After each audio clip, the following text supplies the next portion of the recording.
Assalamualaikum warahmatullahi wabarakatuh. Halo teman-teman semuanya, perkenalkan aku Rifa Agustina Nurpadila, mahasiswi Pendidikan Fisika Universitas Garut pada semester 5. Di sini aku akan mencoba menjelaskan tentang bagaimana prinsip kerja penurun tegangan pada adapter charger handphone. Nah, setiap harinya kita menggunakan smartphone atau yang biasa kita kenal juga dengan handphone. Kalian tahu nggak sih sebenarnya gimana caranya adaptor charger nge-charge HP kita biar bisa kepakai seterusnya?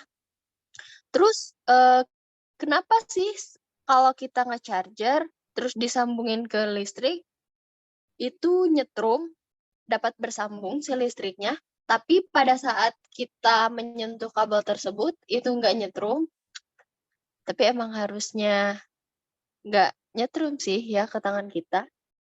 Nah, mari kita bahas.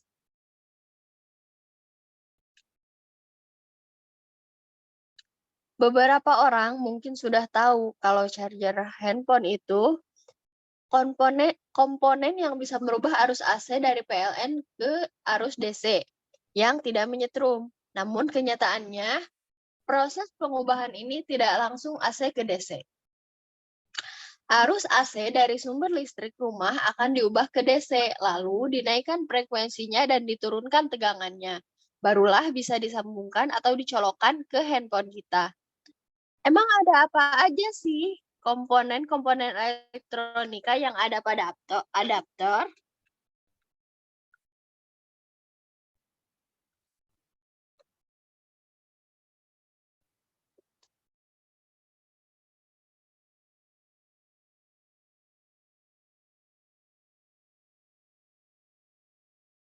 Bagian-bagian adaptor yaitu ada 4.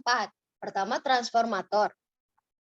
Kedua, rectifier atau penyiarah. Yang ketiga, filter atau penyaring. Dan keempat, voltage regulator atau pengatur tegangan. Nah, pertama ada transformator atau biasa kita kenal dengan trafo. Trafo ini kegunaan daripada trafo ini merupakan salah satu komponen penyusun sebuah adaptor. Trafo ini berfungsi sebagai menurunkan dan menaikkan tegangan arus daya sesuai dengan kebutuhan pemakaian. Pada adaptor, penggunaan trafo yang umum dipakai adalah trafo jenis penurun tegangan atau trafo step down. Alat tersebut tersusun dari 2 bagian, yakni bagian primer dan bagian sekunder. Lilitan sekunder pada trafo step down jumlahnya lebih dibandingkan lilitan pada trafo primer. Jadi yang berfungsi sebagai input adalah lilitan primer, sedangkan fungsi outputnya ada pada lilitan sekunder. Fungsinya, meskipun tegangan pada trafo sudah diturunkan, namun output dari trafo masih berbentuk arus AC atau arus bolak-balik, yang mana arus AC ini nantinya akan diproses kembali sesuai dengan kebutuhan. Lalu yang kedua ada rectifier atau penyarah. Rectifier lebih umum disebut sebagai penyarah gelombang. Pada rangkaian adapter arus yang masuk ke dalam perangkat merupakan jenis arus bolak-balik. Jadi, supaya arus daya listrik bisa berfungsi di peralatan elektronik, maka perlu adanya perubahan arus menjadi searah terlebih dahulu. Intinya dari yang tadinya arus AC diubah menjadi arus DC. Dengan demikian, pada bagian rectifier inilah arus AC tersebut dapat diolah dan diubah menjadi arus yang searah. Di dalam rectifier terdapat juga komponen dioda, yang mana bagian-bagiannya adalah pertama ada half wave rectifier yang di dalamnya terdapat dioda 1 yang berfungsi sebagai penyiarah. Yang kedua ada full wave rectifier yang di dalamnya terdapat 2 atau 4 perangkat dioda yang fungsinya sama, yakni penyiarah. Lalu komponen ketiga ada filter atau penyaring. Filter atau penyaring di sini merupakan komponen penyusun dari adaptor yang sama pentingnya. Nah, filter ini berfungsi sebagai penyaring sinyal dari rectifier. Komponen yang terdapat di dalam filter antara lain adalah kondensator yang berjenis ELCO atau electrolytic capacitor. Dan komponen yang terakhir yakni voltage regulator atau pengatur tegangan. Bagian penyusun adaptor yang terakhir ialah voltage regulator. Umumnya disebut juga sebagai alat pengatur tegangan. Voltage regulator ini berfungsi untuk menstabilkan tegangan arus searah serta melakukan kontrol pada tegangan outputnya. Tujuannya yaitu agar tegangan tidak terpengaruh oleh arus beban, suhu, ataupun tegangan input yang asalnya dari output filter.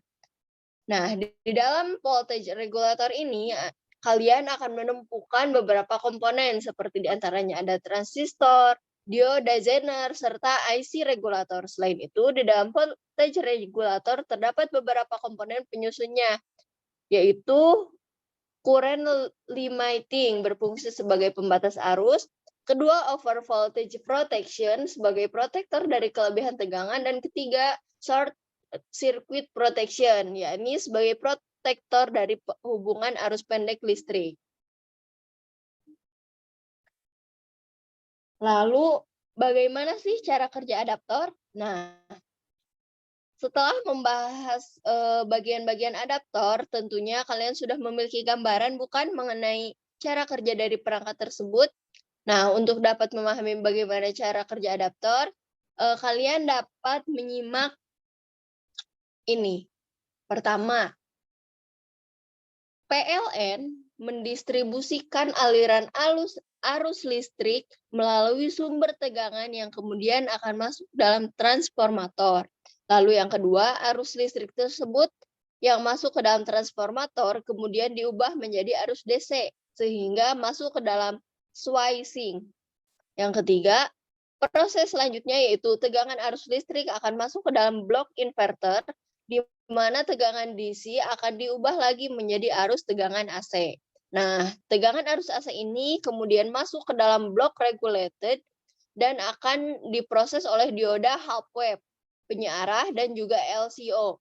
Nantinya arus tegangan listrik akan diubah kembali menjadi searah. Lalu arus listrik DC akan masuk ke dalam IC dan mengalir pada perangkat elektronik. Nah, selanjutnya daya akan disesuaikan dengan pemakaian atau kebutuhan dari perangkat tersebut. Nah, pertama ada sumber listrik dari PLN, yang kedua ada handphone yang sedang mencharger ke sumber listrik, lalu di sini ada terdapat komponen-komponen yang bekerja pada saat kita mencharger handphone. Mungkin itu saja yang dapat saya sampaikan. Semoga bermanfaat teman-teman. Assalamualaikum.